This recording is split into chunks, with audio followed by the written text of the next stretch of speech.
All right, welcome to the class for strategies for multiple choice math problems. It's not so much a lesson as it is starting to prepare for the CEEF, which is 25 multiple choice questions. So we're going to learn a few strategies to help us answer the types of questions we're going to find on the CEEF. The first strategy is do not freeze when something looks unfamiliar. Try things. So go right to the handout and you're given 4 problems. Well, the first strategy is the first 2 problems, and we're going to look at that first. So before the problem, it says you may see problems that include math ideas that you have not studied, but that appears different in some way. When this happens, think about what you know and try to use it in the new situation. And so this problem is different because we're asked to find the slope, but the equation does not look like the way we usually see it written. It's written as x plus y equals 4. So where's the slope? Well, usually we try to find the slope in front of a variable, but that's confusing because we have x and y on the same side. So we're going to make a table because that's another way we know how to find slope.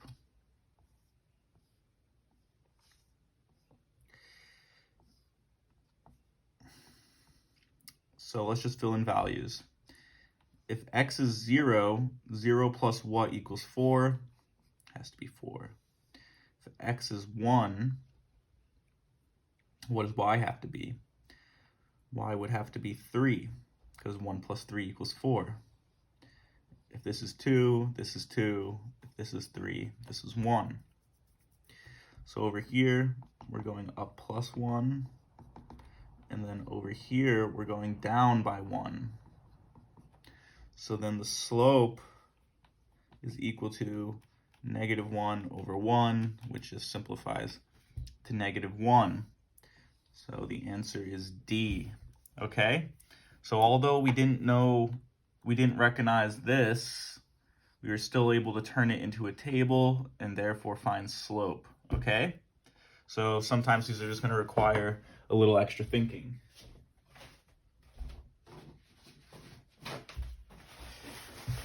All right, so now let's move on to the second one.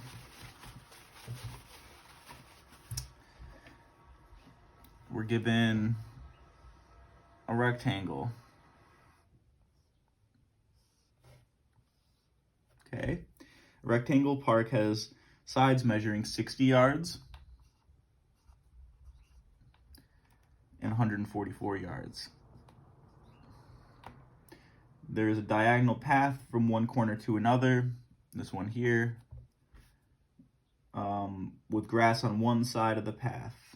So this is the grassy side of the path. What is the area in square yards of the section of the park that has grass?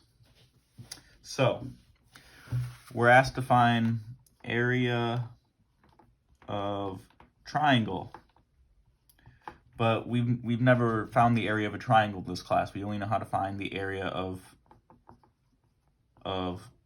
a square or rectangle. Okay? So since that's what we know, let's start there. So the area of the whole rectangle is equals 60 times 144. Let me just grab my calculator. I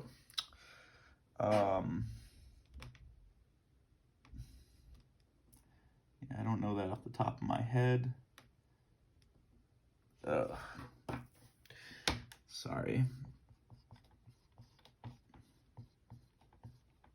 6, 12, 24, 6, 12, 24.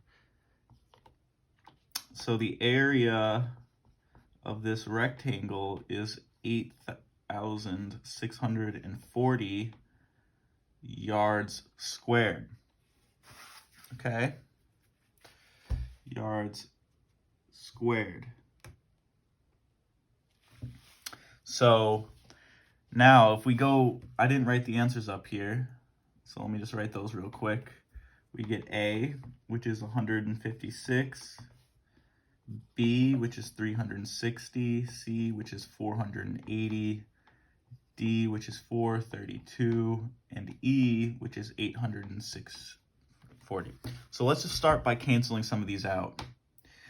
We know it can't be A because it's much too small. It's almost as big as one of the sides.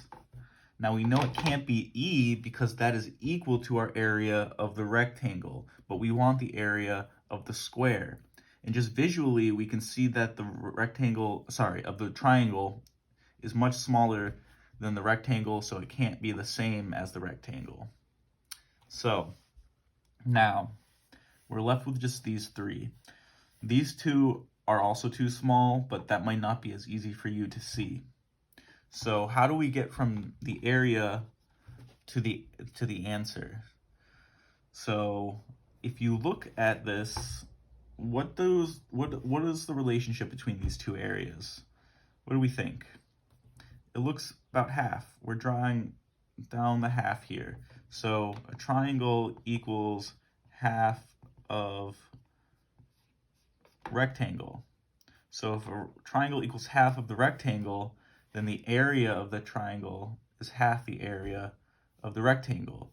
And the area of the rectangle is 8,640, so the area of the triangle is 4,320, because if we add those together twice, we're going to get our full area. Okay? So these just take some deduction. Like, you know the area of the rectangle, but you're going to have to look at the figure and realize the triangle is half of a rectangle in order to get the answer. All right, let's look at the next two. So now we're going to move on to our second strategy.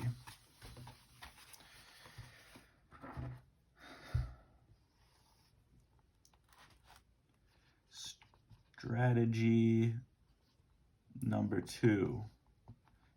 Test the answers given. Test the answers that are given.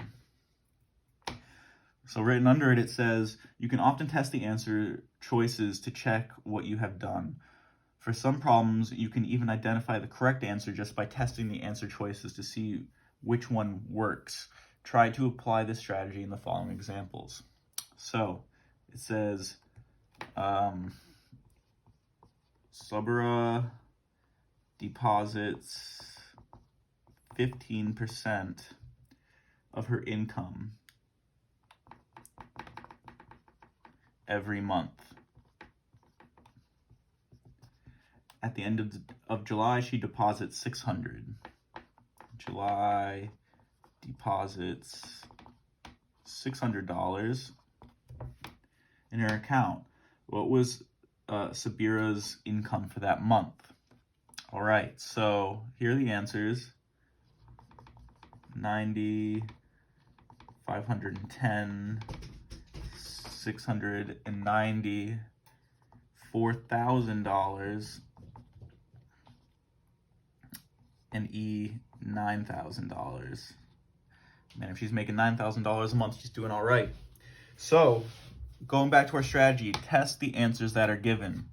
So, basically, the $600 represents the 15%. So, we're trying to find what that number is to get to 15%.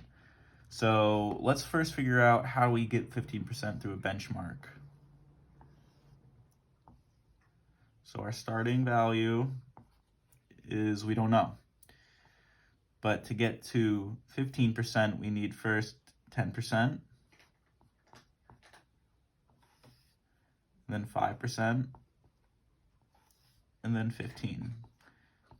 Because we know these benchmarks. 10%, we just drop off the last zero. 5% is half of that. 15 is 10% plus 5%.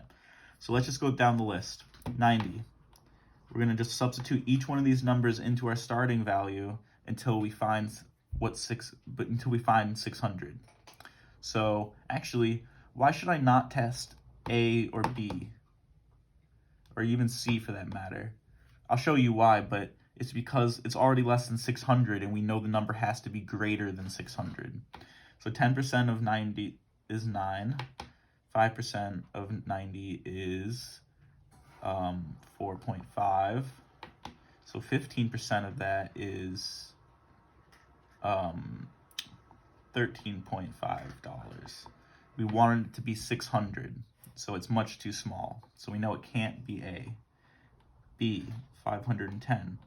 So 51, 25.5. So that's going to be $76.5. Okay? Still too small. So it's not B. C, this is also going to be too small, but we're going to check anyway. So 690, so 69. Half of 69 is 34.5. Add those together, we're going to get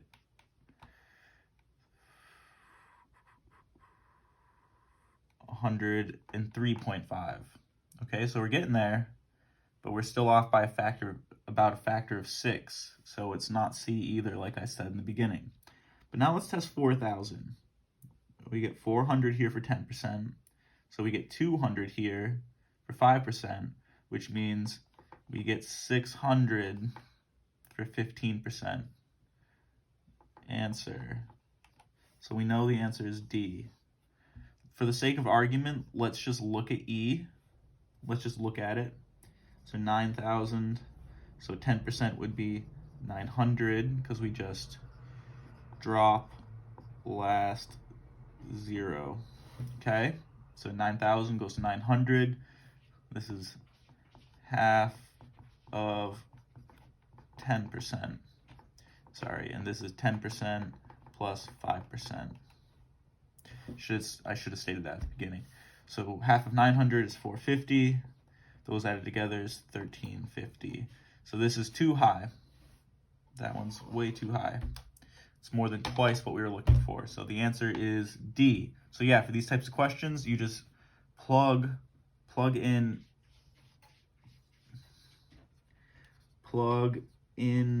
until you find right answer.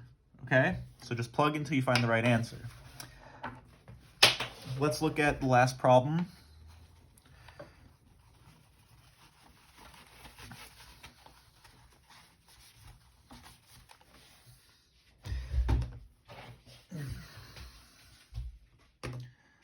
All right, so find the equation of a line that passes through both -1, 3 and 2, 1.